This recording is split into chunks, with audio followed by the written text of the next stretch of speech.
دوسرا سلاطین اور اس کا 23واں باب، جو 37 آیات پر مشتمل ہے۔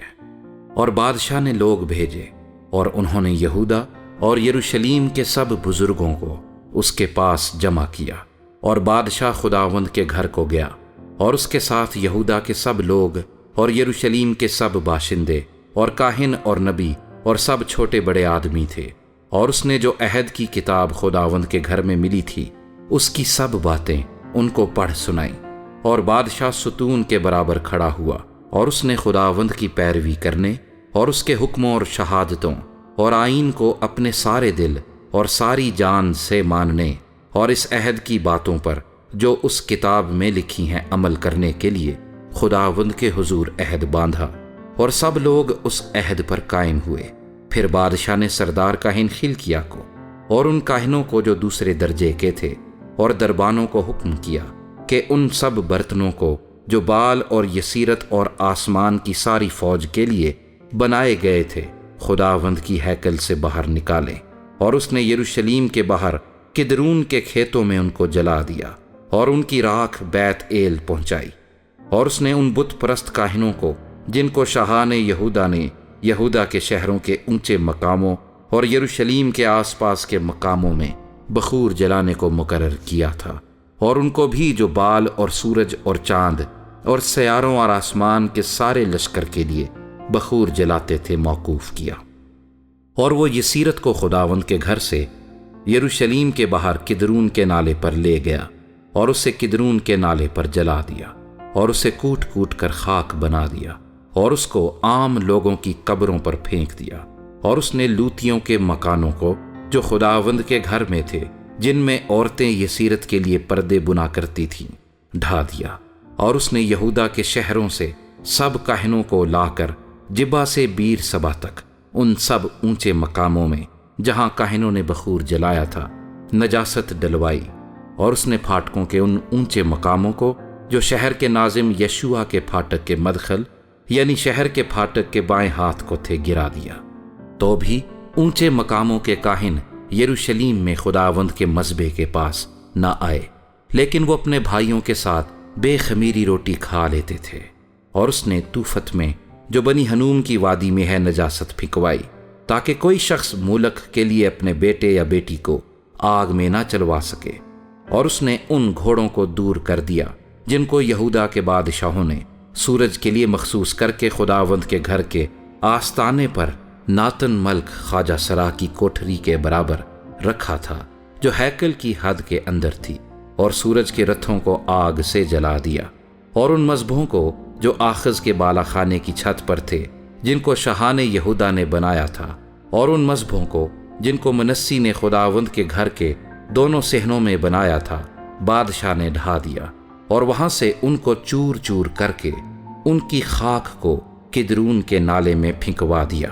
اور بادشاہ نے ان اونچے مقاموں پر نجاست ڈلوائی جو یروشلیم کے مقابل کوہ آلائش کی دہنی طرف تھے، جن کو اسرائیل کے بادشاہ سلیمان نے سیدانیوں کی نفرتی استارات اور موابیوں کے نفرتی کموس اور بنی امون کے نفرتی ملکوم کے لیے بنایا تھا۔ اور اس نے ستونوں کو ٹکڑے ٹکڑے کر دیا اور یسیرتوں کو کاٹ ڈالا، اور ان کی جگہ میں مردوں کی ہڈیاں بھر دیں۔ پھر بیت ایل کا وہ مذبح اور وہ اونچا مقام جسے نبات کے بیٹے یربام نے بنایا تھا، جس نے اسرائیل سے گناہ کرایا، سو اس مذبح اور اونچے مقام دونوں کو اس نے ڈھا دیا، اور اونچے مقام کو جلا دیا، اور اسے کوٹ کوٹ کر خاک کر دیا، اور یسیرت کو جلا دیا۔ اور جب یوسیہ مڑا تو اس نے ان قبروں کو دیکھا جو وہاں اس پہاڑ پر تھیں، سو اس نے لوگ بھیج کر ان قبروں میں سے ہڈیاں نکلوائیں، اور ان کو اس مذبح پر جلا کر اسے ناپاک کیا۔ یہ خداوند کے سخن کے مطابق ہوا جسے اس مرد خدا نے جس نے ان باتوں کی خبر دی تھی سنایا تھا۔ پھر اس نے پوچھا، یہ کیسی یادگار ہے جسے میں دیکھتا ہوں؟ شہر کے لوگوں نے اسے بتایا، یہ اس مرد خدا کی قبر ہے جس نے یہودا سے آ کر ان کاموں کی جو تو نے بیت ایل کے مذبح سے کیے خبر دی۔ تب اس نے کہا، اسے رہنے دو، کوئی اس کی ہڈیوں کو نہ سرکائے۔ سو انہوں نے اس کی ہڈیاں اس نبی کی ہڈیوں کے ساتھ جو سامریا سے آیا تھا رہنے دیں۔ اور یوسیہ نے ان اونچے مقاموں کے سب گھروں کو بھی جو سامریا کے شہروں میں تھے، جن کو اسرائیل کے بادشاہوں نے خداوند کو غصہ دلانے کو بنایا تھا، ڈھایا، اور جیسا اس نے بیتیل میں کیا تھا ویسا ہی ان سے بھی کیا۔ اور اس نے اونچے مقاموں کے سب کاہنوں کو جو وہاں تھے ان مذبحوں پر قتل کیا، اور آدمیوں کی ہڈیاں ان پر جلائیں۔ پھر وہ یروشلیم کو لوٹ آیا، اور بادشاہ نے سب لوگوں کو یہ حکم دیا کہ خداوند اپنے خدا کے لیے فسح مناؤ، جیسا عہد کی اس کتاب میں لکھا ہے۔ اور یقیناً قاضیوں کے زمانے سے جو اسرائیل کی عدالت کرتے تھے، اور اسرائیل کے بادشاہوں اور یہودا کے بادشاہوں کے کل ایام میں ایسی عید فسح کبھی نہیں ہوئی تھی۔ یوسیہ بادشاہ کے 18ویں برس یہ فسح یروشلیم میں خداوند کے لیے منائی گئی۔ ماں سوا اس کے یوسیہ نے جنات کے یاروں اور جادوگروں اور مورتوں اور بتوں اور سب نفرتی چیزوں کو جو ملک یہودا اور یروشلیم میں نظر آئیں دور کر دیا، تاکہ وہ شریعت کی ان باتوں کو پورا کرے جو اس کتاب میں لکھی تھیں، جو خلقیہ کاہن کو خداوند کے گھر میں ملی تھی، اور اس سے پہلے کوئی بادشاہ اس کی مانند نہیں ہوا تھا، جو اپنے سارے دل اور اپنی ساری جان اور اپنے سارے زور سے موسیٰ کی ساری شریعت کے مطابق خداوند کی طرف رجوع لایا ہو، اور نہ اس کے بعد کوئی اس کی مانند برپا ہوا۔ باوجود اس کے منسی کی سب بدکاریوں کی وجہ سے جن سے اس نے خداوند کو غصہ دلایا تھا، خداوند اپنے سخت و شدید قہر سے جس سے اس کا غضب یہودا پر بھڑکا تھا باز نہ آیا، اور خداوند نے فرمایا کہ میں یہودا کو بھی اپنی آنکھوں کے سامنے سے دور کروں گا، جیسے میں نے اسرائیل کو دور کیا، اور میں اس شہر کو جسے میں نے چنا یعنی یروشلیم کو، اور اس گھر کو جس کی بابت میں نے کہا تھا کہ میرا نام وہاں ہوگا، رد کر دوں گا، اور یوسیہ کے باقی کام اور سب کچھ جو اس نے کیا، سو کیا وہ یہودا کے بادشاہوں کی تواریخ کی کتاب میں قلم بند نہیں؟ اسی کے ایام میں شاہ مصر فرعون نکو شاہ اسور پر چڑھائی کرنے کے لیے دریائے فرات کو گیا تھا، اور یوسیہ بادشاہ اس کا سامنا کرنے کو نکلا، سو اس نے اسے دیکھتے ہی مجدد میں قتل کر دیا، اور اس کے ملازم اس کو ایک رتھ میں مجدد سے مرا ہوا لے گئے، اور اسے یروشلیم میں لا کر اسی کی قبر میں دفن کیا۔ اور اس ملک کے لوگوں نے یوسیہ کے بیٹے یہوآخز کو لے کر اسے مسح کیا، اور اس کے باپ کی جگہ اسے بادشاہ بنایا۔ اور یہوآخز جب سلطنت کرنے لگا تو 23 برس کا تھا۔